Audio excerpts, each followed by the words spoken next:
Welcome to GM Mastermind, a tabletop RPG podcast that features a panel of game masters known as the Brain Trust. In this episode, we will be discussing what can game masters do to get better at game mastering. Introducing the Brain Trust for this episode. Angela Murray. She's been a game master for over 15 years. Some of her go-to RPGs include Dungeons & Dragons, Tales from the Loop, powered by the Apocalypse games to include Masks, Monsters of the Week, Uncharted Worlds, and many more. She's currently playing 5th edition Uncharted Worlds, Star Trek Adventures, and Part-Time Gods, all at the same time. She is a staff member and podcast host at Gnomestew.com. Harrigan, an online RPG community moderator, play-by-post aficionado, and GM for over 30 years.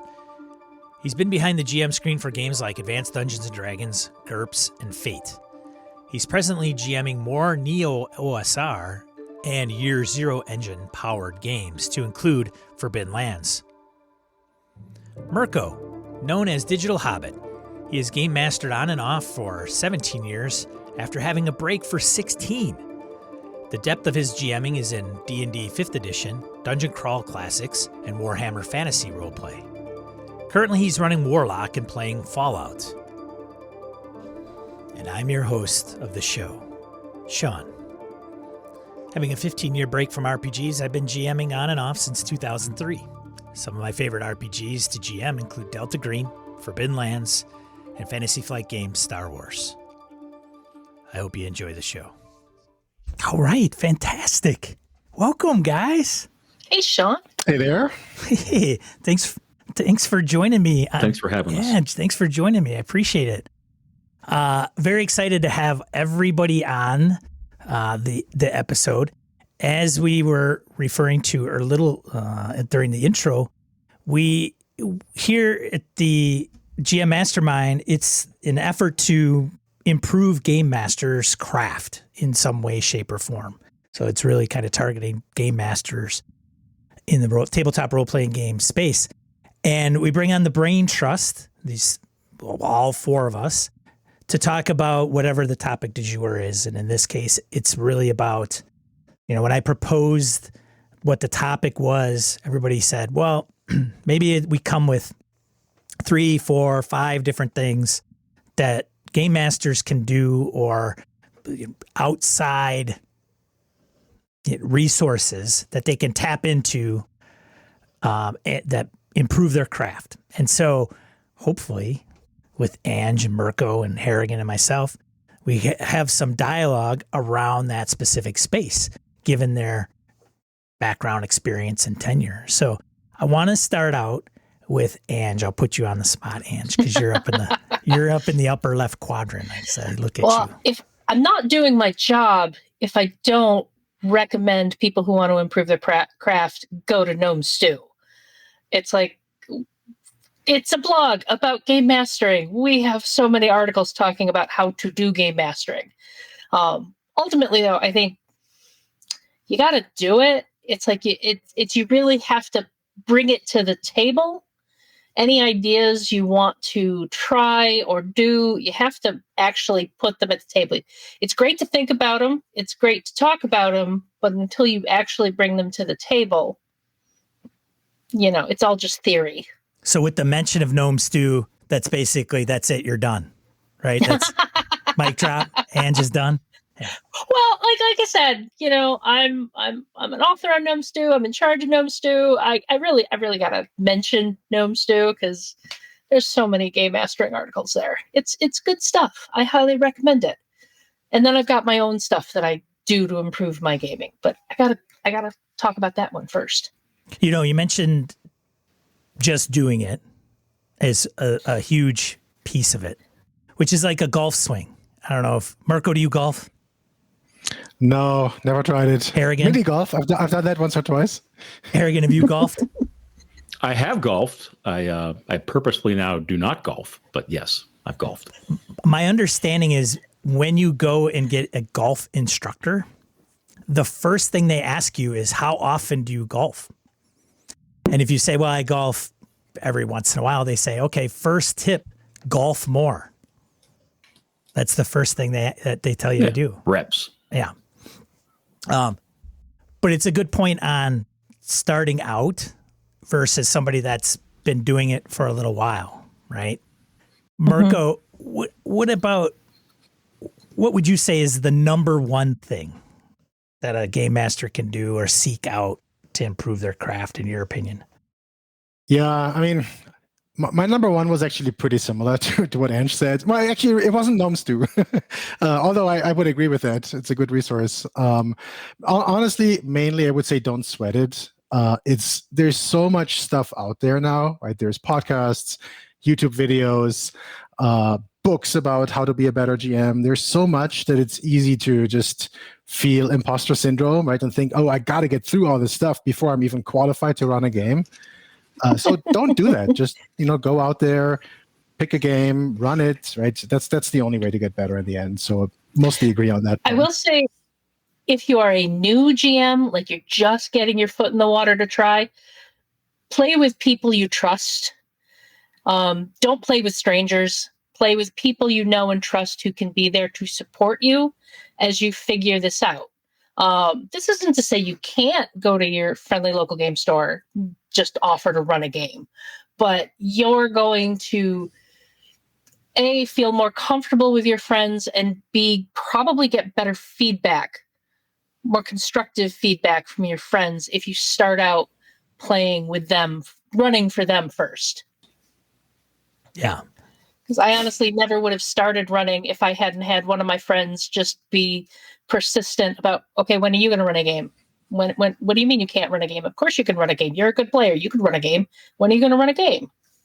Encouragement, enthusiasm certainly plays a role. But what about some of us that got into game mastering, Harrigan, and witnessed the terribleness of a bad game master and said, I've been in this group for like 3 sessions, maybe more, and I definitely know that this is not the way to roll.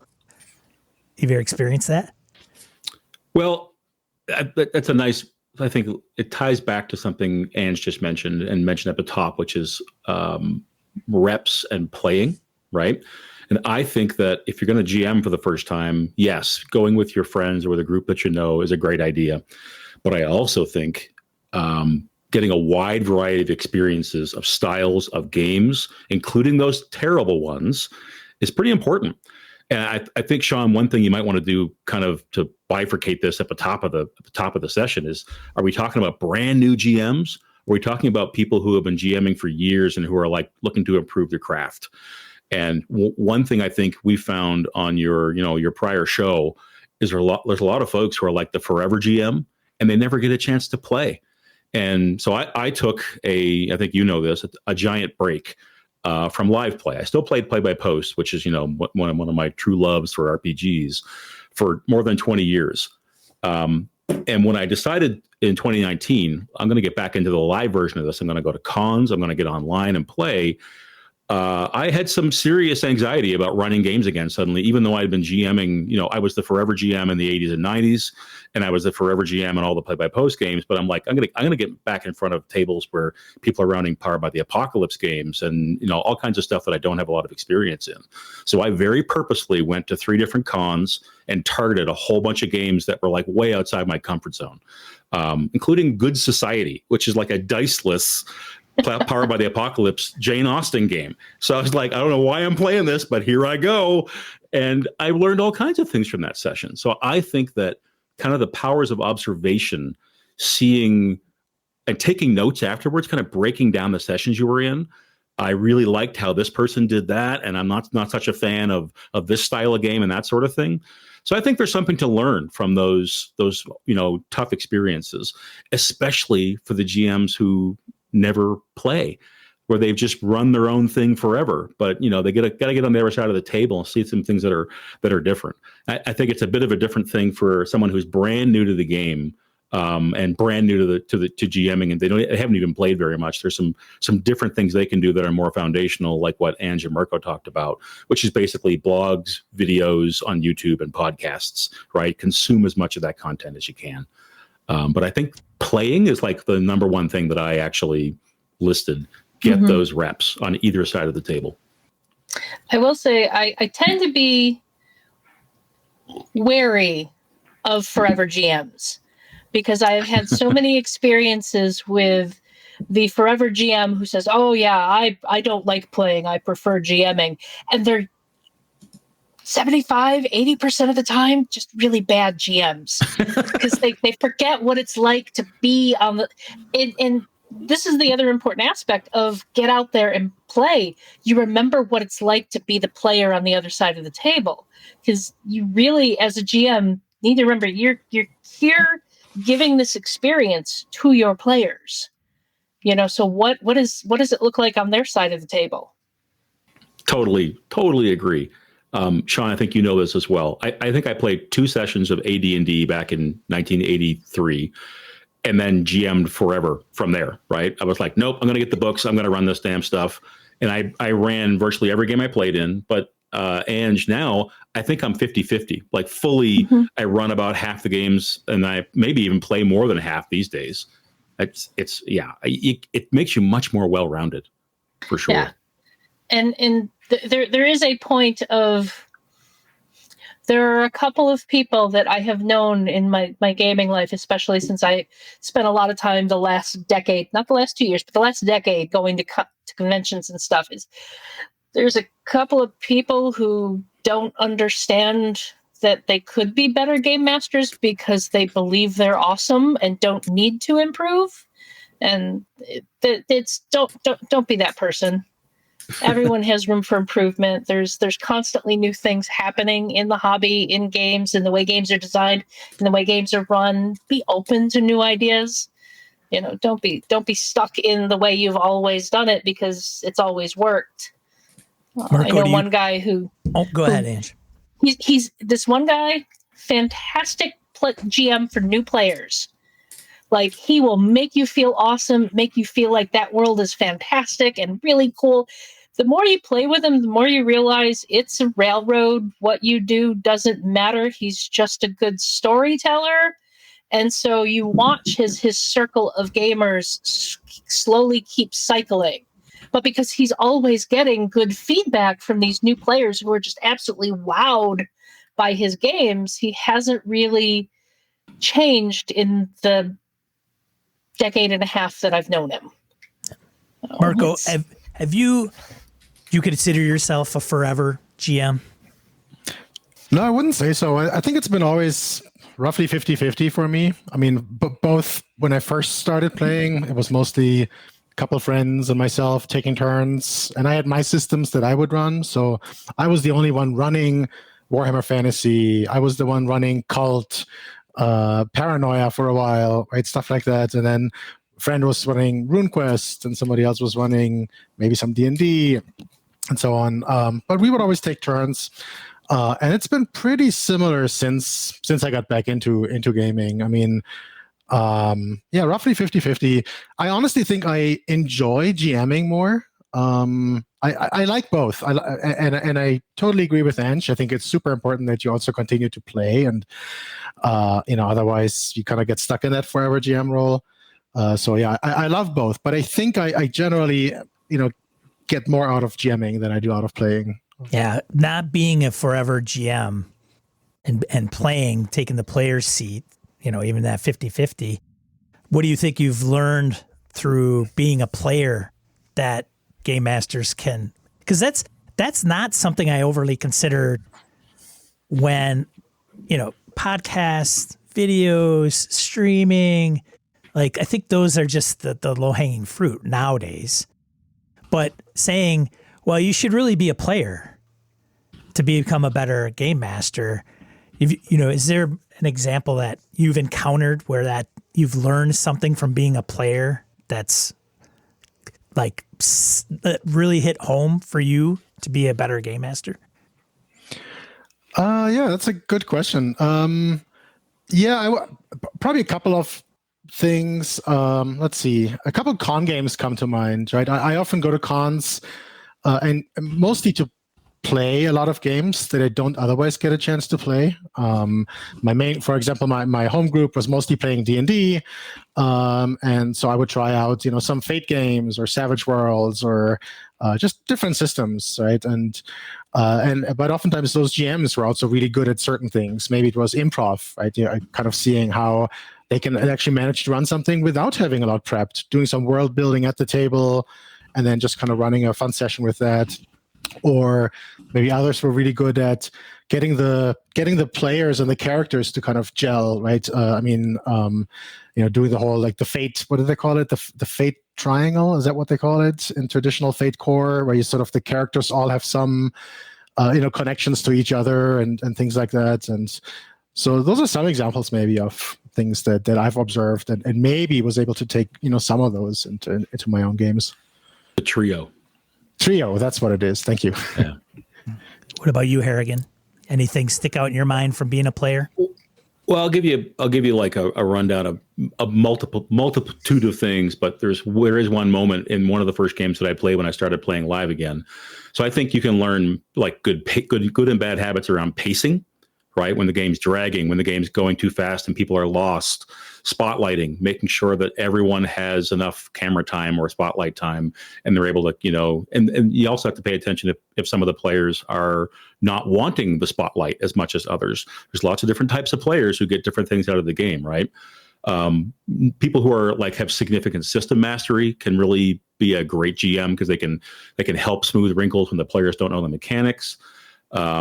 They can bring great goodies to the table in terms of how they set up and prep and all the cool table side stuff. But the thing that sticks in my mind is sort of like the GM having that awareness of what's going on at the table and how his players are feeling. So I was in the Shadow of a Demon Lord game, and I'm sitting there, and it's like my first game in 20 some years, right, live. And I've read the book, and I think I know the mechanics pretty well. And I've got a whole bunch of 5e players with me who are all ranting at me every time that I don't add my strength modifier to damage. And I'm like, guys, I don't think you do in this game. And they were just shouting me down, basically saying, yeah, you do. You always add strength damage to your bonus. Well, of course you don't. But that game had a specific player next to me who was giving me all sorts of advice about how to play my character because I was not playing optimally.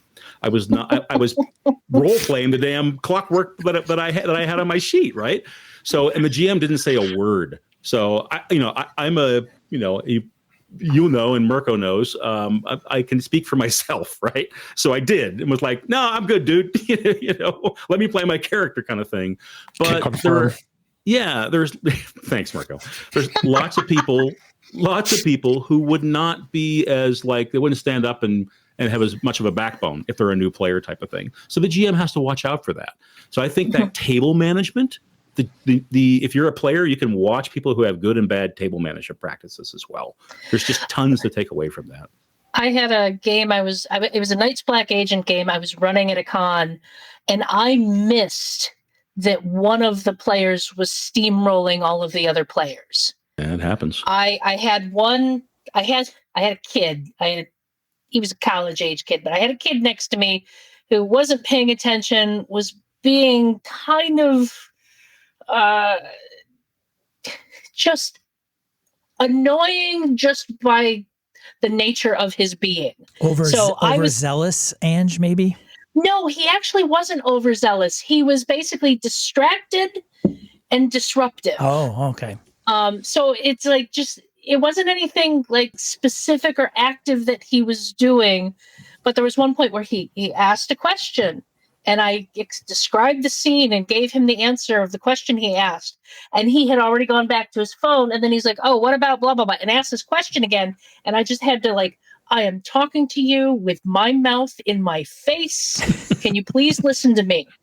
And as a result of that player kind of giving me distractions, I missed this one player who was annoying the heck out of the other players at the table. Oh, no. Because he was acting like he was the take charge, commanding leader of the group. And I still keep thinking about that particular game because I missed it. I missed that was happening, and it was making the game less fun for the other people at the table who were actually contributing. Like, one person finally gave up suggesting ideas because if she suggested an idea, he would steal it.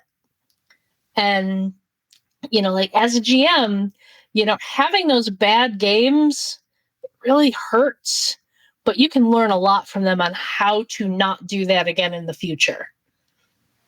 Yeah.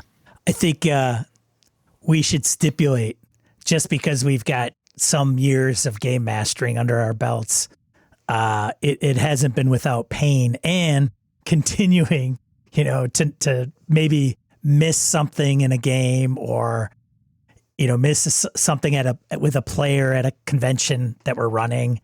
It's hard.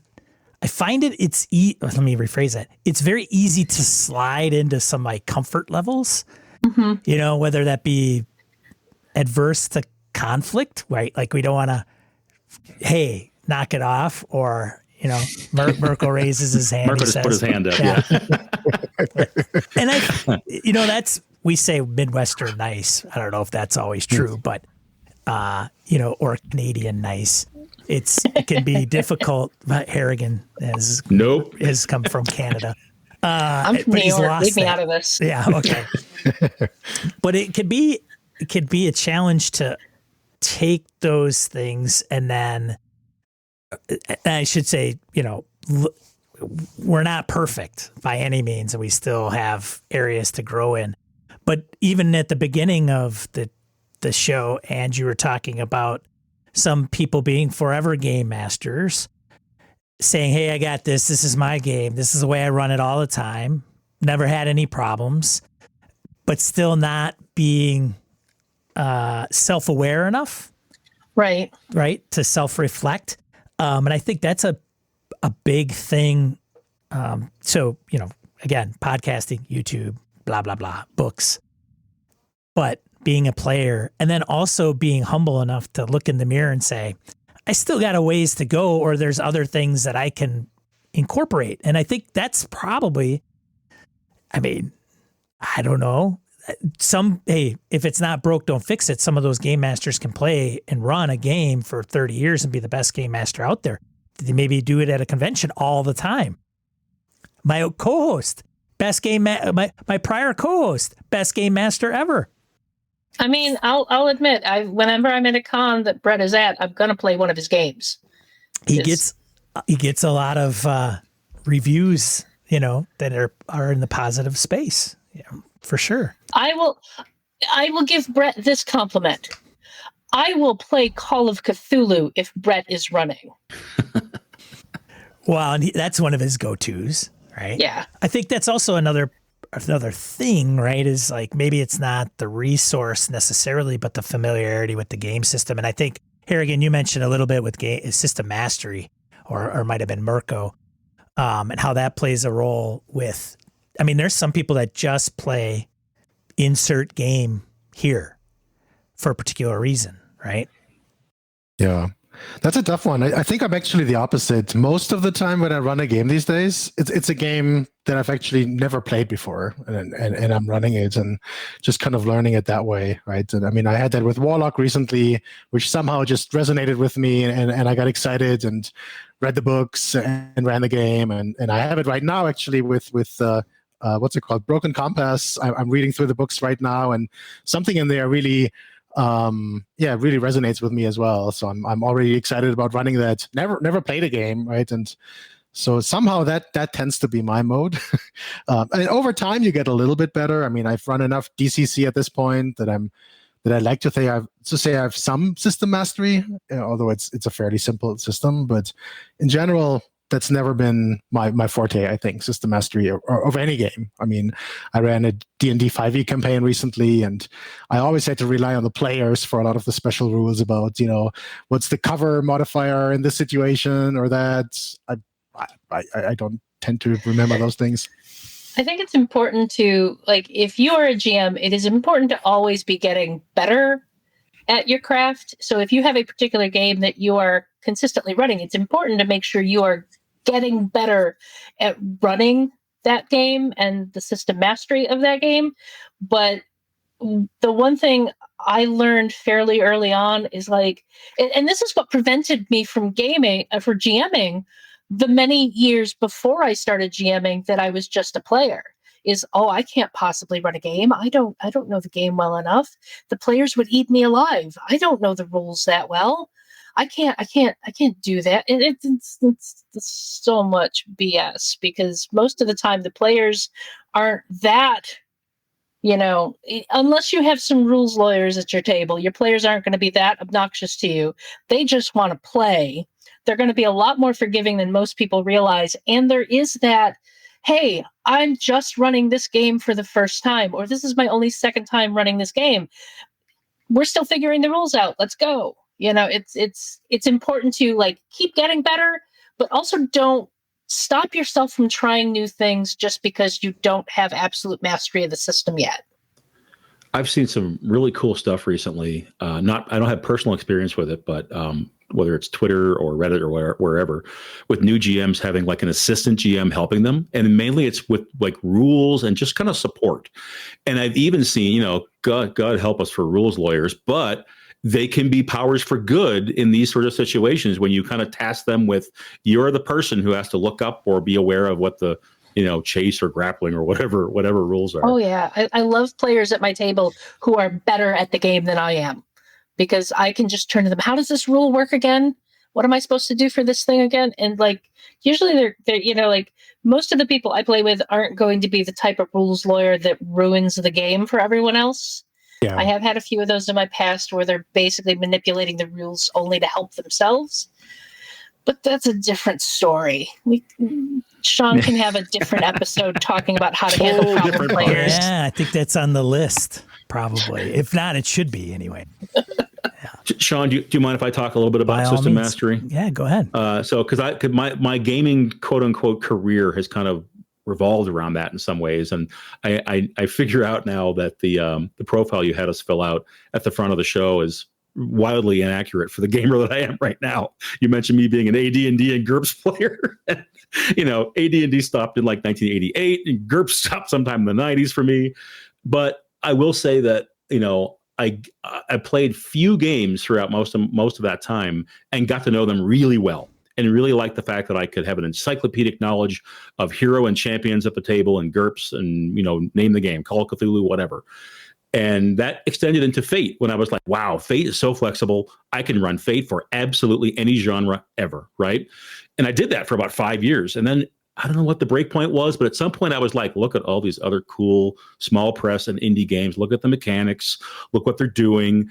And I kind of rejected the notion of deeply understanding a single game and applying it, and did what Mirko just mentioned, which is become more of a game tourist and figure out, I want all the experiences. I want to learn from all these different perspectives on what's important in the game itself and what's the genre they're trying to reflect and all that sort of stuff. And only recently am I kind of coming out of that phase now to wanting a little bit more crunch again in my games, where I'm like, maybe I want a little bit more mechanical depth to model something specific. But it's been an interesting sort of journey around that stuff where I greatly value system mastery, but I think it kind of bleeds into the next thing I wanted to mention, which is identifying what you want to improve, right? So if you're a brand new GM, it's overwhelming because you're like, I need to know all the things. I don't know where to start, right?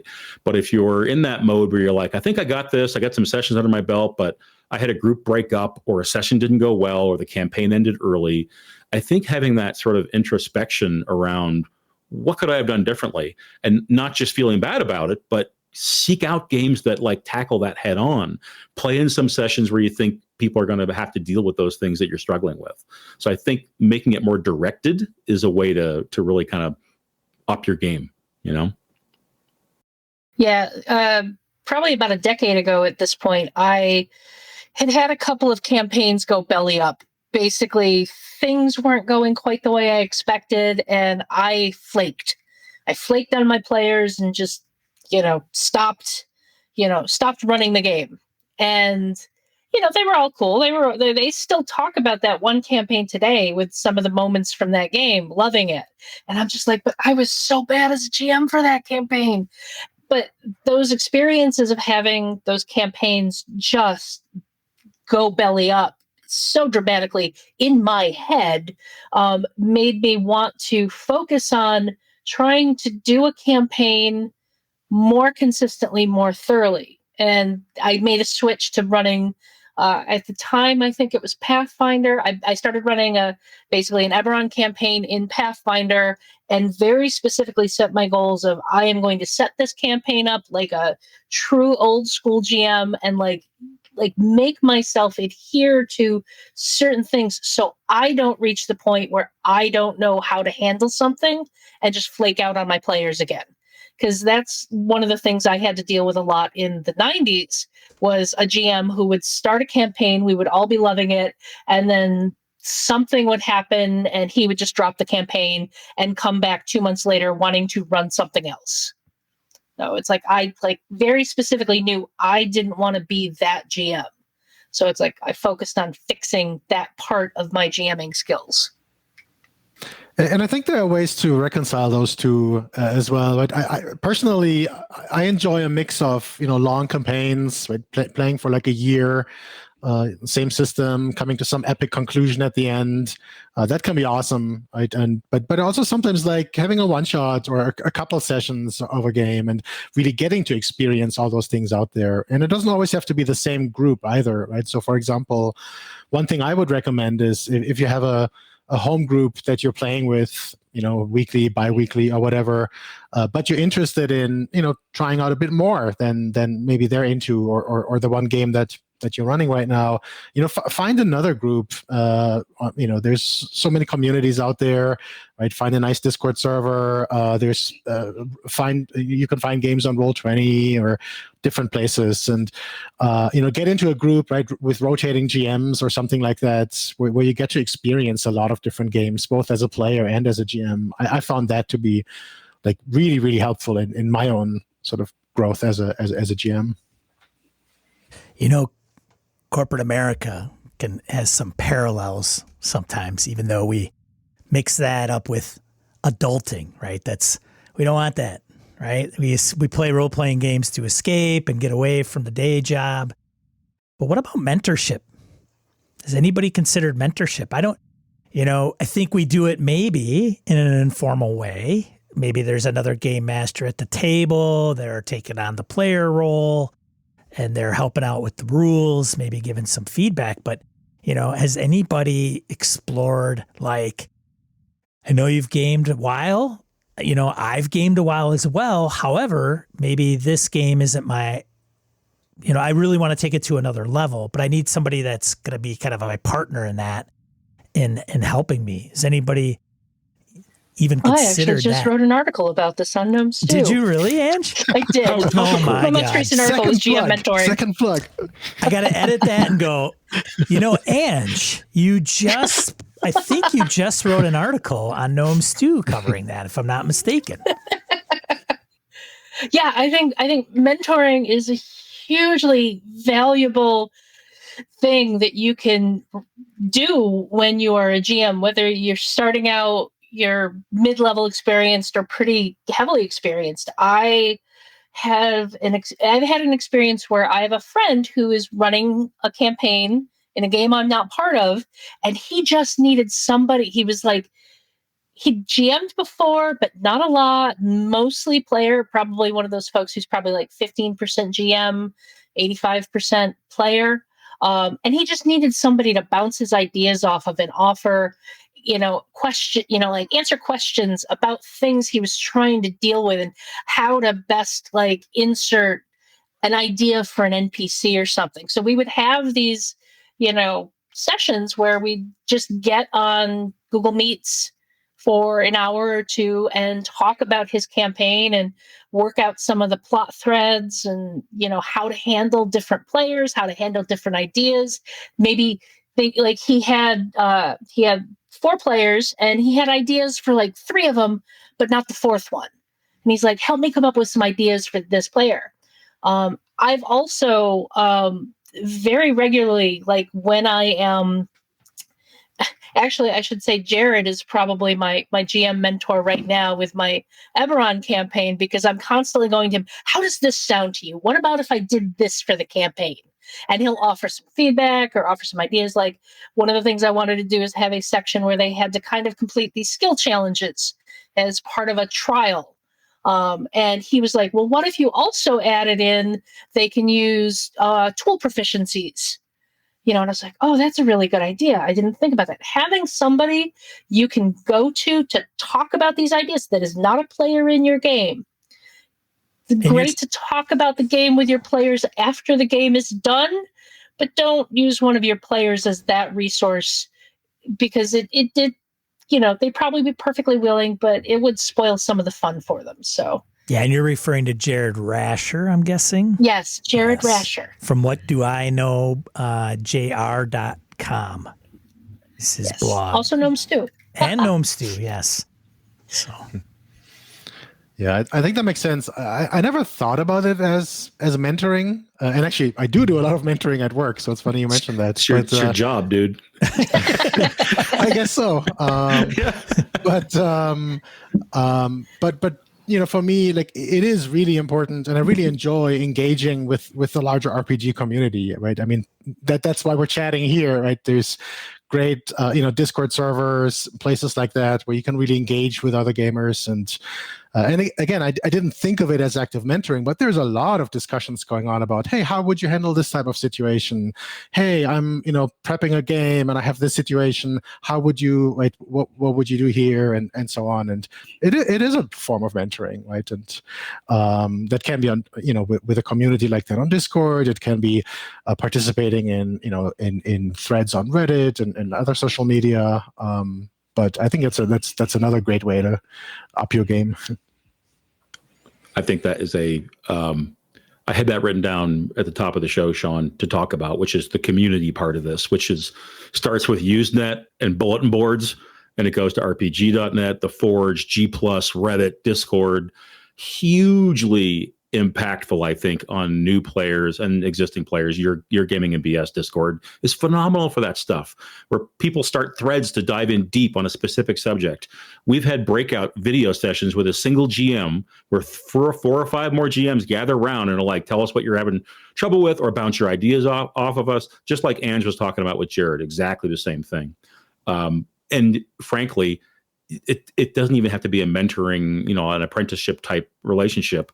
Eventually becomes more of a think tank. So you've got all sorts of folks who are just bouncing ideas around, type of thing. I think it's one of the most important things that are out there right now with the way the internet works, is this connectivity you can get with people who are not in your hometown. I mean, one of the reasons I didn't play live for 20 years is because I travel all the time for work. I didn't want to play in game stores with strangers, so I had no other avenue. It's what drove me to play by post. And on that front, there's two places that I play currently, right? Tavern Keeper and Gamers Plane. Gamers Plane has a formal mentoring program. So they have threads set up for who wants to learn what game and who will help you. And there's like a matchmaker who will say, this person's trying to learn this game, and they'll kind of connect them together. So it's one community that I've seen that really takes that part of it really seriously. Because as you can imagine, a lot of role players come to play by post a little timid around what is this format? How does it work? I don't want to do anything wrong. The same way we're talking about GMs kind of putting their toe in the water. So they've got serious trepidation around how to start. So there's a lot of effort put into getting their feet underneath them, understanding they can make mistakes and that's okay, and just all that kind of stuff as well. So they do a really good job there with that. That's really awesome. That is awesome. It's another avenue of running games and Harrigan has been a guest on a video that's covered play by post that did a really thorough job. And it's okay. You got game mastering down. Now you convert that to play by post, and it's a whole other ball game. And the fact that those channels got mentors to help you navigate that is, really important, I think.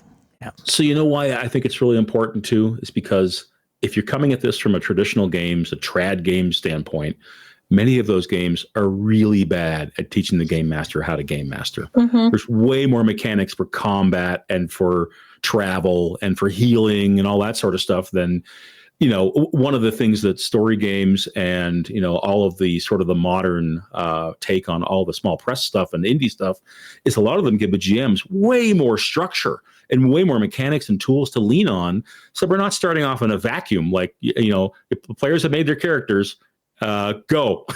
And the GM's like, right? Like, look at Blades in the Dark. There are so many mechanics that are just all set up to like phase the play and wire it all together. So the GM is following kind of a flow chart in some ways.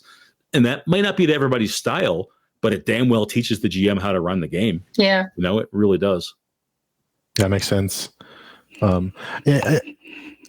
Along those lines, I would add, when I'm learning a new system in particular, there's reading the actual book, right? But I really like to immerse myself in the game, and I go out and read all the blog posts, find podcasts that cover that topic, watch YouTube videos. If they have a Discord server, I'll join the Discord server and see what are people chatting about, right? What kind of things do people get hung up on? As I read it, I might come up with my own rules questions that I'll ask, but I find that I get a good feel about the game that way that I wouldn't get from just reading the book or even playing with somebody. And so it's another way to sort of complement, I guess, that. Jason Cordova. If you're not familiar with Jason, he's done Brindlewood Bay and a few other things, and he's the co-host of Fear of a Black Dragon. He did an interview with Craig Shipman. I'm tired of giving that guy a lot more press. The Third Floor Wars. I'm really getting tired of it. But when they mentioned Jason, he I did not know this, but he used to be an attorney. He used to be a lawyer. He gave up being a lawyer to be kind of a full-time RPG designer, publisher, writer. And one of the things he had mentioned was his passion for game mastery, and specifically Brindlewood Bay and how he wrote it, because he had a testimonial where a woman who had been, I think, running 5th edition, maybe, I don't know. But he said that, or maybe she was playing and wanted to start game mastering. And I don't think she had done it before or any great length of time. But one of the things that she praised that game for specifically, which Jason was like, flattered beyond belief, was how easy it was to run specifically. And I write a game because I have a huge passion of game mastering and making it, I don't know if it's easy necessarily, but with a focus on that, which I think going back to, okay, you buy XYZ game and you read the game master section, and some of it's privy to what the game master is supposed to do in the game, right? Or it's, hey, at the beginning of the book, this is what a game looks like. GM, player. Got it? Right? Like, okay, you should be set. And there are some third-party games and or third-party books that go into, improving or improvisation and other GM type of techniques. But, it's a good point that you made, Harrigan, about, and Mirko, about all of you did, but, reading the book and not having, how do you game master in general, or this specific game, or how do you consider things that may not even be rules oriented? I think the DM guide from 5th edition helps out quite a bit with that. There's lots of different examples. They actually write out like the different personalities at the table. So, to get love or hate 5th edition, there are those components within that book. But then how much do you limit, in putting it in the book, because you got to talk about Blades in the Dark or, Powered by the Apocalypse, insert rules and the game master's specific role in that particular game. Yeah. There's it's pretty common for people to talk about when people come to Fate or Powered by the Apocalypse or games like that. It's actually easier for people who are not experienced role players to learn those games and learn to run them, because they don't have all these other habits they have to unlearn. Where they give you these tools, and people who just have these entrenched habits are like, no, this is where I ask for a perception check, and it's like, not in this game, you don't. Add your strength modifier to the damage. Yeah, exactly. One of the things I personally, as a GM, really like is the philosophical things I gain from different game systems. Like the big one most people talk about is Gumshoe. Never hide the clues from the players.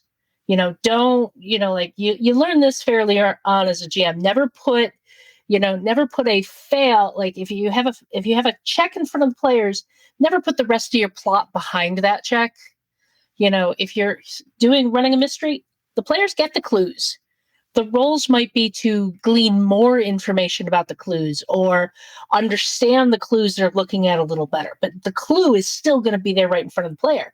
And I use that in every single system I'm running. Or from Powered by the Apocalypse, be a fan of the characters. Oh my God, that was like, whoa. When I realized that, when I learned that, I'm like, yes, that is what I need as a GM. I need to be a fan of characters and what they're doing in this story. If I don't have that, I can't run that game. Even if you don't play Powered by the Apocalypse, Ange, now you can take that. Right? Oh yeah, that's in all of my games. It doesn't get you as far in a DCC funnel, I will say that. That's a little bit of a different situation. Yeah. Fantastic point, Ange. And the other one I have is, and this is where it'll translate into something a little bit different here, but I like only roll when it's important, and failure is as interesting as success, right? That's not actually true in every system. And a couple of things you just mentioned, really knowing what kind of game your players want to have at the table and what you're trying to run. Like Delta Green is so different than a pulp game. The pulp game's like, be a fan of the players. Sean, your frustration, that one Star Wars game we played where we were like on a speeder chase and people were kind of hunkered down in the back of the speeder. And you're like, come on, guys. People are like, I don't know, should I try to maybe jump on the other speeder bike? And you're like, God, yes, please jump on the speeder bike. Yes, do it. Yes, Joe Swick, you should jump, and you should jump fast and mean and embrace it. Yes. That's right. Yeah. But if you are running Delta Green, that's not the same game. You are not a fan of the characters. You are more the referee standing back, just sort of, putting the facts out there, seeing how people react to them, portraying this tension in the world and this horror that's out there. So 90% of the time I am 100% with Ange. There's probably like 6 or 7 like golden things you can pick up from the more modern systems and use them absolutely everywhere. But there are a couple of games where it's like, pay attention, because you'll break the tone or things just won't go the way you want. And the next level of this that we probably shouldn't get into right now is like the dice mechanic may have an expectation over how many times you're supposed to roll in a given session, so you can hit sort of the averages and that sort of thing. And that will determine whether or not you should be throwing perception and athletics and blah, blah, blah, like bam, bam, bam, or are you only rolling 3 times in a session? And each roll is momentous as to what comes out of it. And the systems, understanding RPG theory and that sort of thing will kind of get you there. And that's the main reason why, people who for the podcast can't see behind me. I think probably all 4 of us have a gigantic RPG library. I read the things. I'm never going to play them all, but you absorb it and you internalize it and you figure out what the takeaways are, just like what Ange was talking about. You also covet it like a goblin. I covet my books. Absolutely. But you then have to understand when to apply it, because it's not universally applicable, right? That is very true. I think one of the most important things you can do as a GM, as you develop your skills, learn what types of games you enjoy running and what you're good at running. Yeah. Because those can be very different things from what you enjoy playing. Mm-hmm.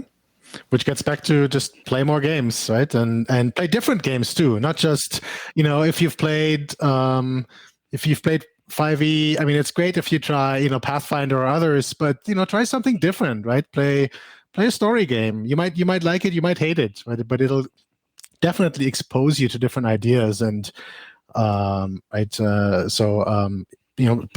Play mostly crunchy games, try a lightweight game, and try a different genre than you normally play. If you're all about fantasy, play a sci-fi game, play a horror game. You'll definitely learn something. I guarantee it. Yeah, it's funny how much you can learn from a different game and actually incorporate it into a different game, right? If it's just a fail forward type of component or be fans of the players, it may not be inherently clear in the game that you're currently running. And then you play in a different game at a convention and go, what? I could totally use that in my 5th edition game. And, it might work. We have been here for an hour almost. I want to be sensitive to your time. So I just want to go around, and we'll start with Ange, since we started with you at the top of the hour, and provide your top 3 pieces of advice, and not so much advice, but sticking to the topic at hand. Top 3 things you would give a game master to improve their play, or top resources that they could lean on. One, internet access, so you can go find all of those blogs and Discords and all of the resources that are all the YouTube videos. My God, is there a lot on YouTube? There's stuff out there, and I'm not even talking about actual plays. Like, actual plays can also help you improve your game as a GM, but also be aware that not everyone is Matt Mercer, so it's okay if you can't do all the voices. Just be aware. Second thing, just be open to learning. Be open to new ideas and trying new things. It may not work, but if you try it, you can start seeing, how it works, like how it may work, how you could probably change it, and just play and run more games, do more, because you will get better as you do it, hopefully. Mirko? Yeah, definitely some overlap there, but I'm going to repeat, don't sweat it too much. Go out and play, and you'll get better, as number one. The other one, find an RPG community or two and engage with them. I think that'll be really, fun and helpful. And then maybe challenge yourself every once in a while. Like, get out of your comfort zone a little bit and do something you haven't done before. Run a con game for the first time, or run a virtual game if you've only played in person, or something like that. Within reason, right? But I think all of those are good ways to stretch yourself a little bit. And last but not least, yes. So going last sucks. Yeah. Basically, all of the above, especially as I mentioned at the top, playing in all these different games and whatnot, a wide variety of experiences, all the stuff that we've talked through at length at this point. I will say this: there are some games you can choose that give great support to the GM, and I'll pick one. I'll pick Vaesen. So Vaesen is this Scandinavian horror game by Free League that has chapters on how to build mysteries. Mystery games are notoriously hard to run, right? Because if the players don't get the clue, it's what Ange was talking about before. It's why Gumshoe was such a revelation. If they don't get the clue, there's this just stop in the story where everything just gets gummed up, and everything is quite frankly awful. But Vaesen gives you all these tools and a framework and phases of the game to understand, how they first hear about the mystery, how they travel to the mystery site, what they learn from certain townsfolk, and, the confrontation of whatever the mysterious thing is. And it's like laid out like a playbook in front of you. It's a beautiful thing. So some of those games, some games really kind of lay it out nicely. The third thing I would say the one thing we haven't talked about is like open communication with your table. So that is session 0. That's safety tools. That is CATS, the whole concept, aim, tone, and subject matter, which I know the Gauntlet, you mentioned Jason earlier, the Gauntlet uses heavily, right? Those tools that sort of have everyone around the table, not just the GM, sort of communicating are really powerful when it comes to understanding what the whole group wants to accomplish. So the GM can kind of shift left and right as they understand what people are after in the session. The last thing I'll say, Sean, I'll cheat and put number 4 in. It has to do with what Mirko mentioned a minute ago. I know one game master who he's really good at improv, right? So he prepares prep light games, does a lot of Forge in the Dark type stuff. And what he does to prepare, he watches videos, reads books, comics, etc. of the genre. So he like soaks himself in, like if it's cyberpunk, in that. If it's military fantasy, he'll read that and get into that sort of stuff in the days before the game, just sort of inundating himself in those sorts of themes and those images and that sort of thing. And he swears by it. And I've run in his game or played in his games, and he's great at it, frankly. So it really works. Sorry, I cheated and added the 4th, man. It's all right. It's a good 4th. I want to keep that in. Right. So thank you so much for joining GM Mastermind. Hopefully you've gleaned a little bit of insight from the Brain Trust on this episode. If you're interested in providing some feedback to the episode or what you may have as resources and tips for game masters, go ahead and write into feedback@GM Mastermind. We'd be happy to hear from you. On behalf of the Brain Trust, thanks for tuning in. And remember, be a positive force in the tabletop RPG hobby. This show produced with help from the following members of the Mind: Joe Swick, Zagrave, Mirko Froelich, Tony Sugarloaf Baker, Polish Ogre, Larry Hollis, Hoos Carl, Harrigan, Farty McButterpants, Laramie Wall, Matthew Helsby, Aaron Ralia, Wayne Peacock, Ron Bishop, Ghost GM, and Old School DM. Hey, if you'd like to support the show, do me a favor. Subscribe. Tell somebody about it. We're just getting started, and that would go a long ways. I really appreciate it. And thank you to you, a member of the Mind.